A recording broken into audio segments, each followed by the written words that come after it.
Hi everybody, Chris and Marina here. Today we're here in Las Vegas at the Pinball Hall of Fame at their new location here at the south end of the Strip. This location just opened back up back in April, even though it's been in the works at this new location for quite some time. And if you're looking for some good, wholesome family fun, then this is the place you need to visit. And we invite you to join us on this episode of The Walker Chronicles.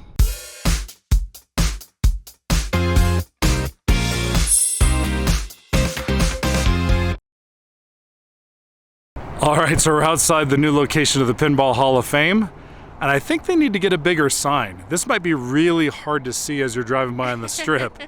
Oh my God, that sign is huge. That has got to be the biggest pinball sign ever created. And if you can't find this location, then I don't know what to say. Exactly. I think anybody can find this. I'm sure people in space know where this is, or if you're flying into Vegas, it's a really easy thing to spot. First of all, there's some rules of being here in the Pinball Hall of Fame. They want to keep everybody safe and all the machines safe as well. I'm sure a lot of these machines are very, very difficult to find. And these guys keep them maintained amazingly well.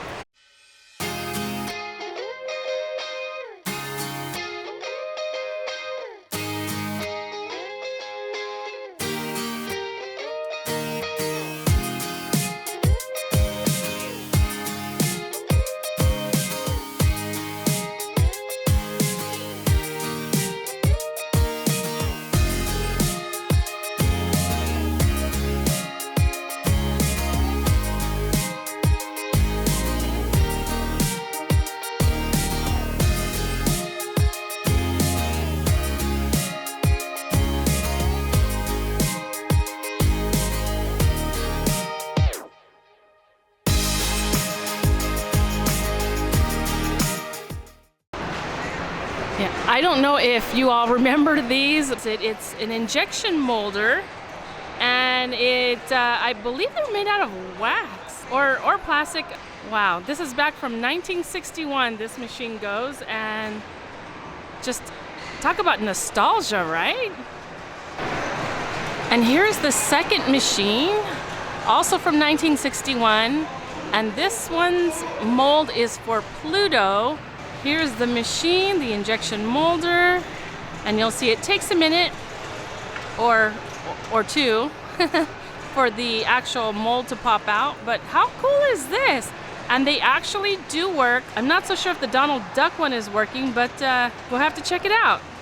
All right, so officially the Donald Duck injection molder is not working today. You'll see that it's been covered over. And even though these here operate both, this one for Pluto and this one for Donald, this one is not working. So I guess we're just gonna have to get a Pluto. All right, come on, Chris. We're gonna get ourselves a Pluto. Let's see if I win. Uh-oh. All right. Let's see. Oh. What's happening? What's happening? Oh my gosh! It's injecting material. Let's see if these hoses show anything. So here we have a pressure gauge. It's kind of going crazy. I don't see any fluid being pumped in. Oh! Oh no! His face is missing. Oh no! His and it's face! Stuck. Oh. Oh no! I guess I should tell them. All right, so here's the completed toy in the way that it's supposed to look. The cool thing about this is the gentleman that works it just explained that these were actually meant to be made and sold in Disneyland, but the people that made them did not get the copyright issued for them. So Disneyland sued them, and they actually never made it in the park. They only made 200 of them ever, and these are 2 of them, and nobody knows where the rest are. But this is very cool. I mean, it literally within, I don't know what, 30 seconds to a minute, it actually custom makes a vacuum formed toy. And we got ourselves a little Pluto here. Very cool. They must be very difficult to maintain. They were really hot when they came out as well, physically hot. But what a cool piece of history. I mean, all the theming from Jiminy Cricket down at the bottom, to the castle, to the carousel. How cool is that? So along with some of their kind of vintage pinball machines here, they also have some current day and modern type of arcade games. You'll see some driving games here. We have Daytona, but also some newer pinball games as well.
They have some of the coolest old school games. And when I say old school games, I mean old school. Lots of fun, and it's not very expensive.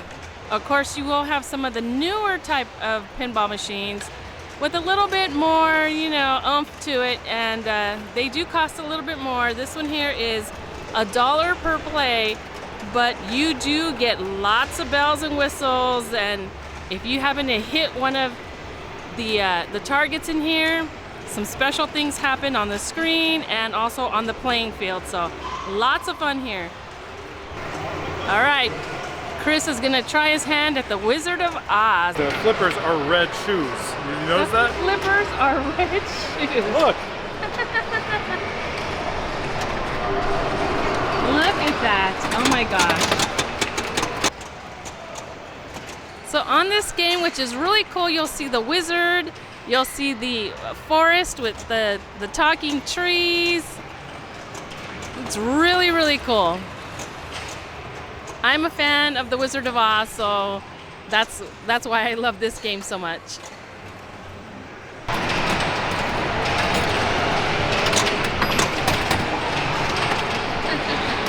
A Mandalorian pinball machine. How cute is this? Probably like $7 grand brand new or something. Oh my gosh. I see Baby Yoda, the child, is up in the far left corner. Grogu? Grogu, no, he's Baby Yoda. I know. He is Baby Yoda. So this has got to be the biggest Coca-Cola vending machine I've ever seen. And it's a really cool style. You can see the date because it's a quarter, and it actually was designed to come out with glass bottles. How cool is that? I'm assuming they'll have this up and running at some point, but very, very cool. I'm guessing they'll have to adjust the price because they can never afford to sell a bottle of Coke for a quarter. This is a unique machine. This is a space mission from Williams. It's the 4-player edition. Now, it's not unique as far as industry goes, but it's unique in the fact that we had one of these in our garage. Plus another machine called Toledo, which is a Spain-inspired pinball machine. I sold them all, and Brandon didn't want me to. And now I can kick myself, not only because I miss playing it, but also they've skyrocketed in value. These old electromechanical machines, we used to be able to buy for $200 a piece because they didn't work very well. Now the same machine's selling for thousands of dollars on Craigslist. It's insane. But this machine has been gone through. You can see it's got LED lighting. It just looks great. I miss it. Someday I'll find another good deal. This pinball machine looks like a lot of fun. So not only do you have like your regular playing field down here, but then also something happens on the backboard here. Huh. I think we should try to find out.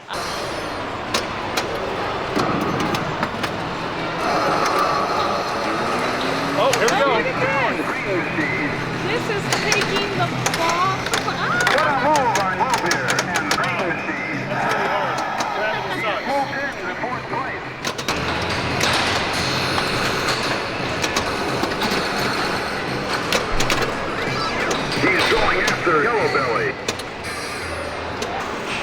this is a color vector monitor. Very uncommon to see these anymore. Same type of game as Asteroids as far as graphics go, but in multiple colors. But the monitors themselves are very scarce. Only 300 of them.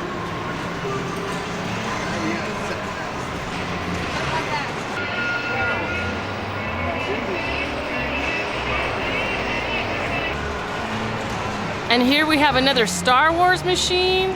Lots of stuff on the playing field. Just lots of fun little things you need to notice. This is covering lots of different movies. There's Return of the Jedi stuff in here. There's Empire Strikes Back. This is like a Star Wars Fan dream. Yeah, all three first movies all done in one machine. Very cool. It's just really cool to see some of the new modern day machines, and then you'll have an older vintage machine out on the floor. Now, you'll notice some of them do have these cards here that they're out of order, some on the old machines and some on the new machines. There are lots and lots of people that come here and play these machines, and they really put these machines to the test. So they do go down from time to time, but for the most part, most of them are operational. We have a computer space. It's not functioning right now, but it's the world's first coin-operated arcade machine. And it looks like it's in amazing shape. It's kind of like an Asteroid style game, but how cool is that? So this is a really, really cool pinball machine. It's actually called the Pinball Circus. It's the last machine that Midway and Williams actually made, and they actually only ever built 2 of them. And this is one of those 2 machines. As you can see, it not only has the traditional horizontal playfield, but a lot of vertical stuff going on, ramps, very cool action, even a small little pinball machine up top, and the clown's mouth, another table here on the lower left, and one on the right. So it's actually 4 different pinball machines all rolled into one. And the fact that there's only 2 ever, and this is one of them, just makes it so cool. And I think I have to play it. Let's give it a shot and see how bad I am.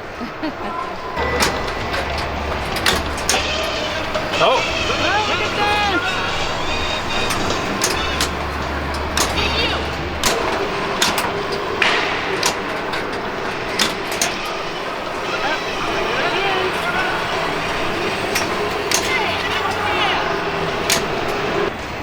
Yeah, so these are some really cool old Atari wide-body pinball machines.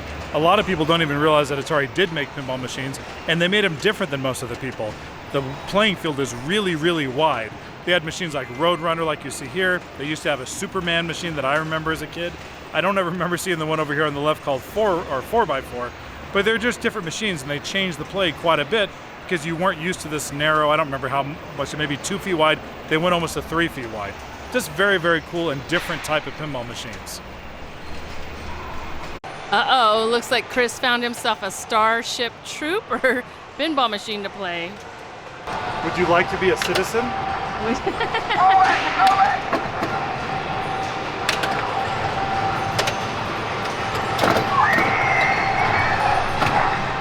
don't care what anybody says, this is an awesome movie.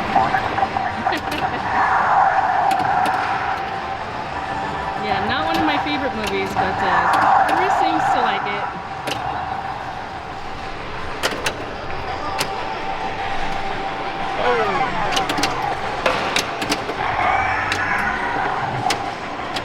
Yeah, so it's really cool. You can find some of these pinball machines open, as you know, they do need to be worked on from time to time. So here's one that they've popped open. They're looking to make some repairs, and the folks here are really nice. They will talk to you about what's going on with the machine and what was going wrong and how they're going to fix it. It's really cool to see all of that, all the inner workings of these machines. In a lot of these games, you'll see on the front, there's a index card. They give you a lot of information on the game. Here is Gottlieb's first digital game, which was Cleopatra. And you'll see that throughout a lot of these older games, which is really cool to give you some backstory on where they came from, the dates that they were made.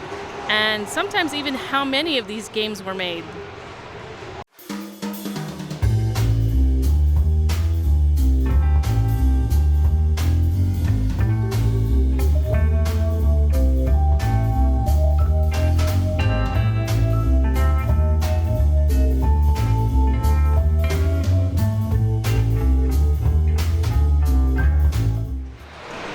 All right, so this is a very interesting machine. It was at the World's Fair, and it's called Jigsaw. You basically launch the ball up there, it falls through one of these holes, and then flips pieces of the puzzle. And I'm guessing, if you flip them all over, you can say you win. But that's probably it. Well, let's see what happens.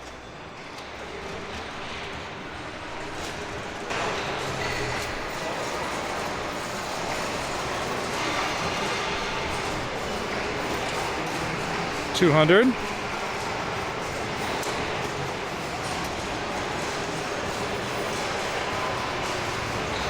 Oh, $1,500. That's a good, oh, that's really cool.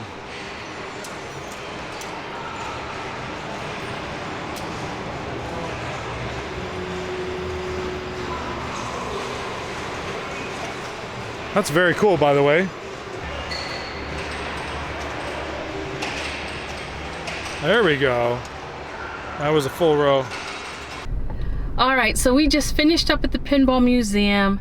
Lots to do, lots to see. It is. There are 340 games about on the premises, but they are having a grand opening in July where there will be 700 plus games. So there's a whole bunch more being stored somewhere that will be brought over, and more fun for everybody. Yeah, right now the machines are spaced wider apart because of COVID restrictions, but now once they get to July, they get to squeeze them all back together and effectively basically double the amount of machines inside the space, which will make it even more bonkers because there's already so much to see, so much to do. I played a bunch of Starship Troopers, I played some of the Pinball Circus. Yeah. I had a great time. We even made some cool... I didn't play anything because I'm not good at that stuff. Oh. I hit the flippers way too much and I leave them open and the ball just goes straight through, so I didn't even bother. But it is great. I mean, this is a great place.